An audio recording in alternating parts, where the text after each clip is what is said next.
The average dude. Freddie, you getting your pump on?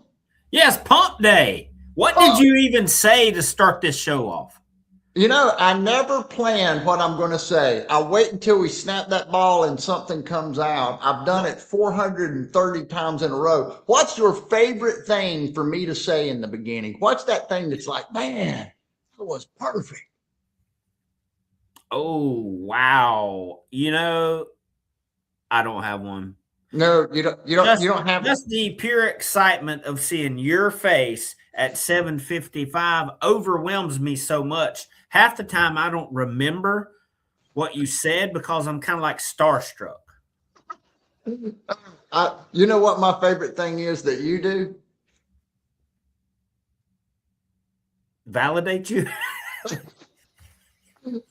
No, no, that never happens. You do just the opposite. You do first sip, let's go. That's what you're supposed to say. But Yeah. hey, you know what? We've got bus riders here. I'm going to talk to them instead. Joe's here. Good morning, Joe. Buongiorno. Great to see Joe on the bus. Trent McJunkin.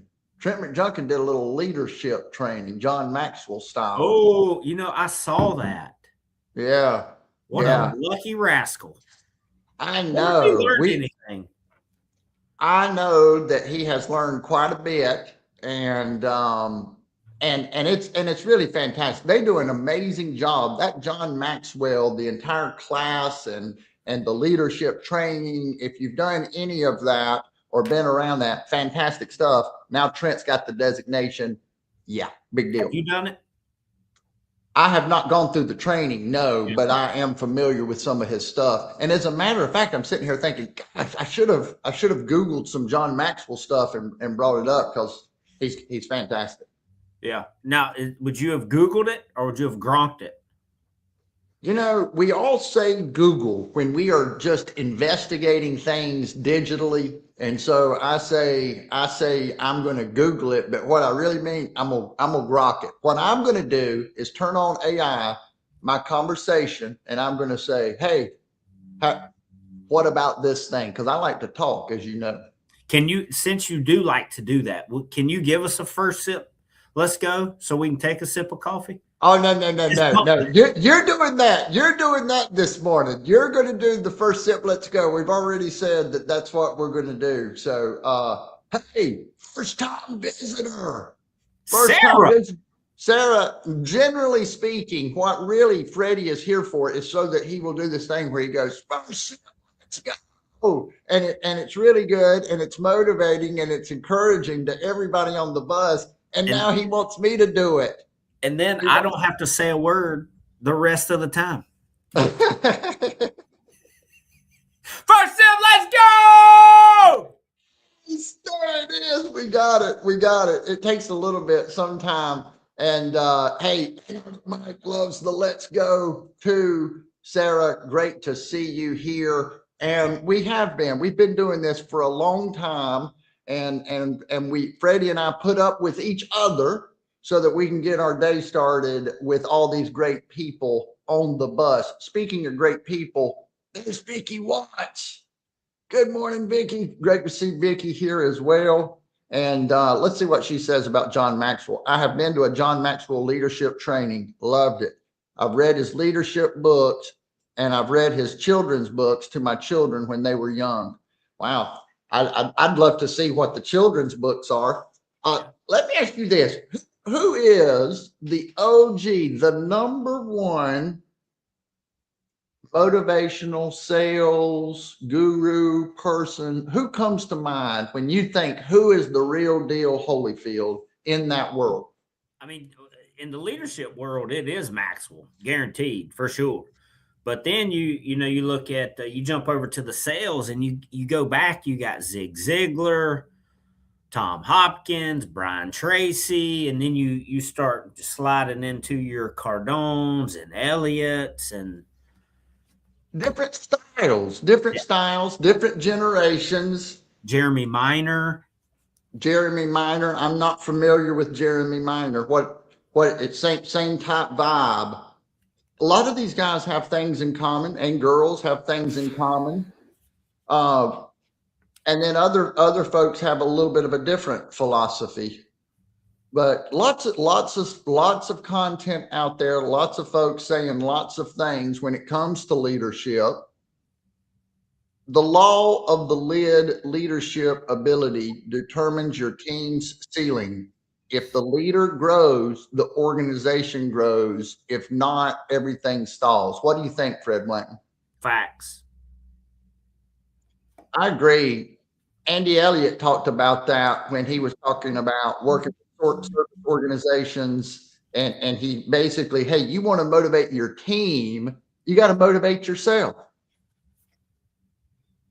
It's hard to get your team to do something that you don't do. It's hard to get your team to grow if you've stalled out. That's right. Lead by example. We did that.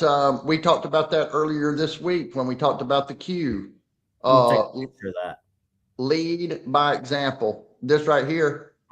Yeah. Yes. And that the leader of your family, of the church you belong to, right?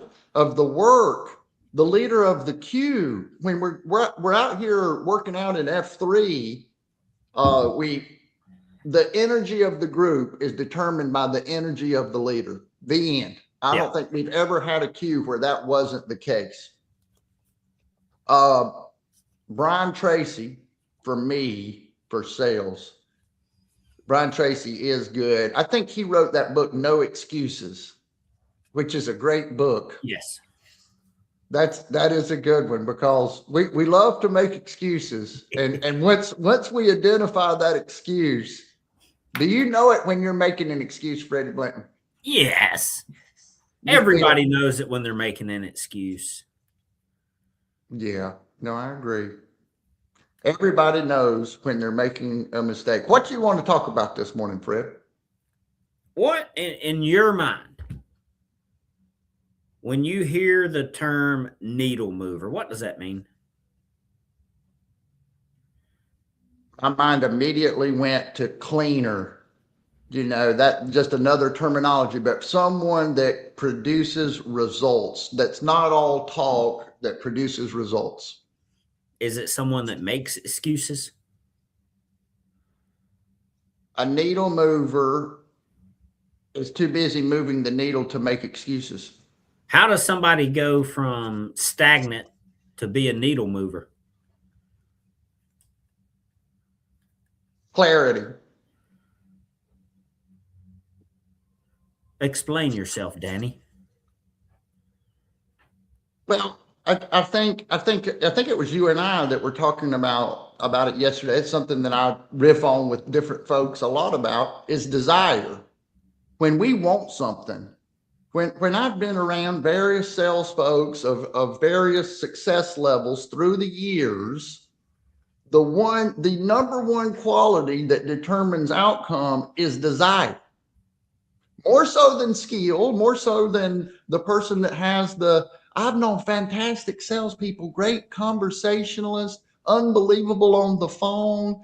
They weren't very successful. They didn't have the same desire that some of these folks do. Yeah. I have seen people, there's levels to everything. When you see someone who has a true desire to move the needle, they're obsessed. They'll make it happen. They are obsessed. Yes. Yeah. It makes me think of some people are fishermen. They bait that hook and just wait on something to bite. And then some people are hunters. And typically your needle mover is a hunter. Yeah. They can create. Yeah. And that's what I'm seeing. I had talked about or had done a little investigating on how artificial intelligence is going to impact sales. And I think we should talk about that in the future. We're not going to have time to get into all of that today. But with AI coming and all the different things that it can do from a prospecting, all the different things that it can take away from us or handle for us, it gets us away from that idea of, hey, I need to be out there and create. So it's kind of this set it and forget it type of attitude, which is great. There are automations and things that can be done, but I think a true hunter is continually taking action and looking for ways to create things. Yeah. A needle mover is someone that only helps build the ship, but is the one that leads it to ports and journey with others. I like it. I like it. Clarity of purpose, clarity of intent, fanning the flames of desire. The more we want something, if we really want to have a great day today, right? We really want to have a great day, whether that be in sales or with whatever it is. We know what we have to do. The execution of that will be the thing, but we kind of determine, we determine what we're going to do. Yeah. What about, do you think credibility plays a role in becoming a needle mover? Credibility is going to get you involved in conversations where you're able to move the needle more quickly. It's going to give you more at bats, more opportunities. How do you build credibility with people? I think that's why it's important to build camera skills. We handle the truth. We talked about it this week, handling the truth of your product, being a little vulnerable, talking about yourself, sharing yourself with the world. People can go out there and they can learn about your product all day long. They don't know about you. So you don't build credibility necessarily by flexing all of your intellectual prowess about that industry. You build credibility by showing people who you are. Yeah. Coach Burt says right here, to build credibility, dress up, show up, and grow up. And all of that takes energy. And that's why we talk about it on this very program every single day.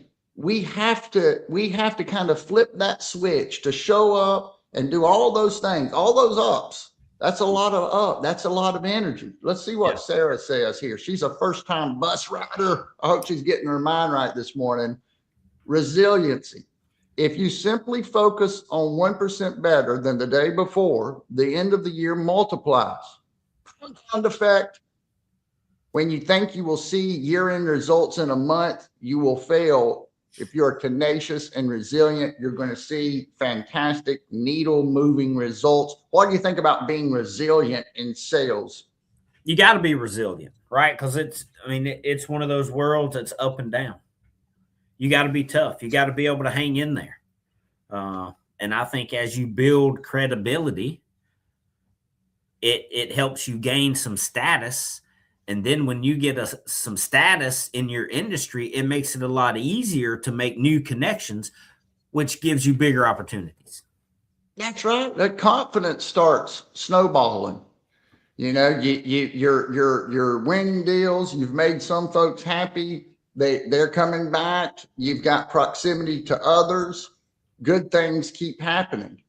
Let's see what. Hey, there's Metal Man Matt. Let's go. It's pump day. What else, Fred? The bots are coming, working on our communication skills, working on our human skills, getting more at bats. Big deal. The bots are coming. The bots. Do you ever leave a meeting, an interaction, a sales situation? And here's what I want to know. How does the other person view me? What is it like dealing with me? Do you ever ask yourself that? Absolutely. I think we should ask ourselves that in some capacity. And do we do it enough? Do we evaluate how we presented ourselves to our client, our customer enough? Or do we get in the routine of, hey, this is kind of what I do. It is what it is. We definitely do not get out of our own heads enough.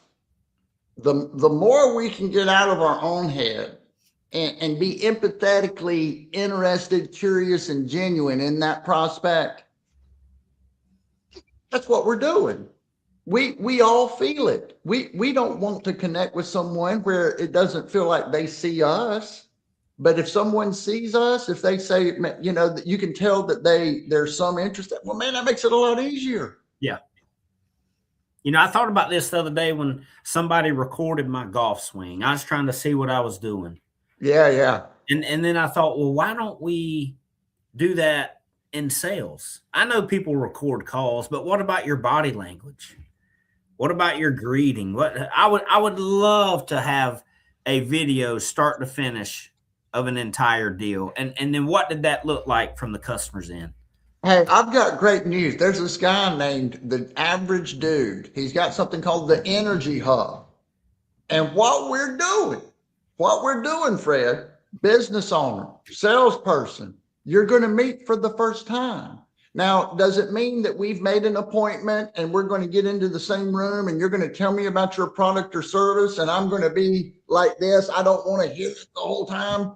Oh, I'm going to have a real conversation about it, which I think is that's why I love doing these energy hubs, when we can handle the truth, talk about business, have real conversations. There's nothing to hide. As a matter of fact, we want folks to see that we can ask good questions, that we're a good human being. Yeah, you don't want to hide. No, you don't want to hide. Hey, we're going to be talking more and more sales on this here program because it's a big deal. We're all in sales. Get your mind right every single weekday morning. Back on the bus. Get back on the bus tomorrow. Great to have our new riders with us. Great to see JK here as well. I saw your comments. I'm going to have to read them later. Sarah was here. Great to have her here. Freddie Blanton, final thought on this pump day, sir. It's going to happen, Joe. What does Joe want? Joe would like the Energy Hub open to all from the bus. And we just talked about that the other day It's going to happen, and it's going to be a fantastic thing, and it might happen on Friday. Fred, do you have a final thought? It's pump day. Go pump out some business. We're behind. Move the needle. Bye-bye. Move the needle.